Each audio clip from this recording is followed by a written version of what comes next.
خداوند آپ کے ساتھ ہو، آپ کے ساتھ بھی ہو۔ انجیل مقدس لوکا کے مطابق۔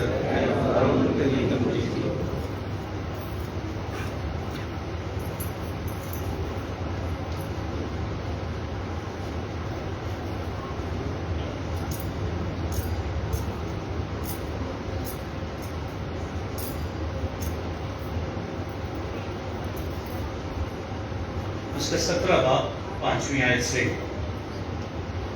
ایک دن رسولوں نے خداوند سے کہا ہمارا ایمان بڑھا۔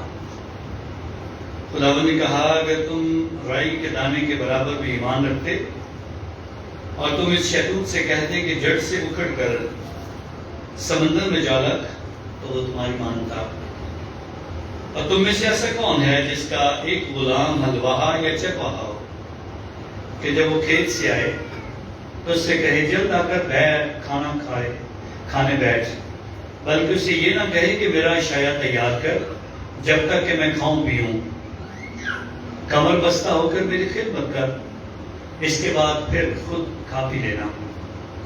کیا وہ اس غلام کا اس لیے احسان مانے گا کہ اس نے حکم کی باتوں کی تعمیل کی؟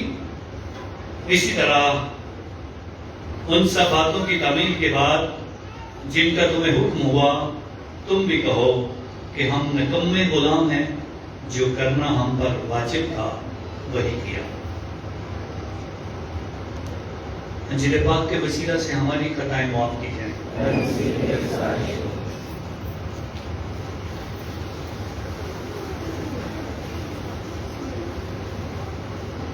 جدوبی طور پر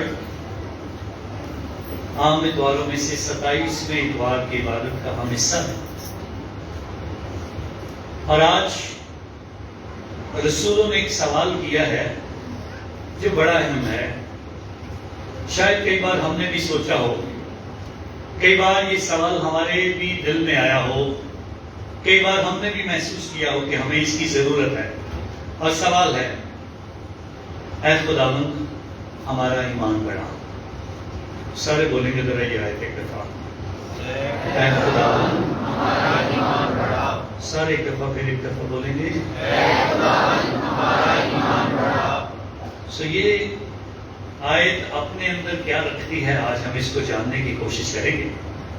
اے خداوند ہمارا ایمان بڑھا، اس کا مطلب ہے ایمان چھوٹا بھی ہوتا ہے، بڑا بھی ہوتا ہے، کم بھی ہوتا ہے، سکڑتا بھی ہے اور پھیلتا بھی ہے۔ کسی نہ کسی طریقے سے ایمان کے آج محسوس کیا گیا ہے کہ ایمان کے بڑھانے کی ضرورت ہے، اور آج یسوع مسیح نے اس کا جواب نہیں دیا، بلکہ اس نے 2 تمثیلیں اس کے جواب میں کہی ہیں جن کی تفسیر ہم جاننے کی کوشش کریں گے۔ لیکن ایمان جس کے مطابق ہم زندگی گزارتے ہیں، ایمان جو اندیکھی چیزوں کی ماہیت ہے، ایمان جس پر ہم امید رکھتے ہیں، عام طور سے کہا جاتا ہے ایمان وائی فائی کی طرح ہے۔ وائی فائی کسی کو نظر نہیں آتا ہے، لیکن جیسے ہی ہم اس کے ایریے میں پہنچتے ہیں کلک ہوتا ہے اور پتہ چل جاتا ہے یہاں وائی فائی ہے۔ کسی بھی مسیحی جماعت میں ہم جائیں گے تو کسی بات سے ہمیں ایک دم کلک مل جائے گا، یہاں مسیح لوگ ہیں، یہاں ایماندار موجود ہیں۔ ایمان کم بھی ہوتا ہے، ایمان بڑھتا بھی ہے، بڑھایا بھی جائے گا۔ کس طرح سے بڑھائیں گے، آج ہم یہی سیکھیں گے۔ آج اسی پر ہمیں غور کرنا ہے اور آج اسی کو جاننا ہے۔ آج کی پہلی تلاوت جو کہ حبقوق نبی کی صحیفہ سے لی گئی ہے، جو کہ خداوند کے حضور یسوع مسیح کے اس دنیا میں آنے سے پہلے کچھ 650 سال پہلے آج کے کلام کو تحریر کیا گیا اور لکھا گیا، اور اس کلام کی باتیں ہمارے سامنے ہیں، اور اس کلام کی قدرت کیا ہے اس کو سمجھنا بڑا ضروری ہے۔ جس طرح اے خداوند ہمارا ایمان بڑھا، آج حبقوق نبی ہمارے لیے ایک بات سامنے رکھتا ہے، اے خداوند کب تک؟ کب تک کے لفظ کو بھی ہم بڑی دفعہ استعمال کرتے ہیں۔ آپ سوچتے ہو کہ کب ہم استعمال کرتے ہیں، کب تک کا لفظ ہم بڑی دفعہ استعمال کرتے ہیں، اور کب تک کا لفظ، کب تک ہم غریب رہیں گے، کب تک ہماری حالت ایسی رہے گی، کب تک ظلم ہوتا رہے گا؟ کب تک لڑائی جھگڑے ہوں گے؟ کب تک ہمارا بچہ جو ہے وہ نشے کی حالت سے باہر آئے گا؟ کب تک ہم بیماری سے آزاد ہوں گے؟ کب تک ہمارا نیا گھر ملے گا؟ کب تک ہم اس قابل ہو جائیں گے کہ ہمارا اپنا گھر ہو؟ کب تک میرے بچے تعلیم میں اچھے ہو جائیں؟ کب تک ہم اچھے ایماندار بن جائیں گے؟ کب تک ہمارے پاس دولت آئے گی؟ کب تک ہم خدا کی نعمتوں کے لیے شکر گزار ہوں گے؟ کب تک کا لفظ بڑا ضروری ہے. اور آج حقوق نبی اس کب تک کے لفظ کو اپنے سامنے رکھ کر خداوند سے سوال کرتا ہے. کب تک؟ اے خدا میں نالا کروں گا اور تو نہیں سنے گا. نالا کرنے سے مراد ہے رونا، آہیں بھر بھر کر رونا. کب تک اے خداوند میں چلاؤں گا اور ظلم ہوگا اور تو نہیں بچائے گا؟ کب تک اے خداوند میں مصیبتوں کو دیکھتا رہوں گا؟ کب تک ستم اور ظلم پر میری نظر رہے گی؟ کب تک فتنہ اور فساد رہیں گے؟ کب تک یہ لڑائیاں جھگڑے، یہ اونچ نیچ رہے گی؟ کب تک جو کچھ ہم دیکھتے ہیں، جس کو دیکھنے کے بعد سوال ہمارے ذہن میں آتا ہے خداوند کب تک؟ اور اس کب تک کو سمجھنے کے لیے ہمارے دل میں بھی اور حقوق نبی کے دل میں بھی بہت سارے سوال تھے جن کا اس نے آج خداوند سے جواب طلب کیا ہے. یہ کب تک یروشلم کی دیواریں ٹوٹیں گی؟ کب تک یہ دیواریں ٹوٹی ہوئی بنیں گی؟ کب تک ہیکل برباد ہوگی اور برباد رہے گی؟ کب تک ہماری زندگی ایسی کی ایسی رہے گی؟ کب تک تبدیلی آئے گی؟ کب تک ہمارے ملک کے حالات بدلیں گے؟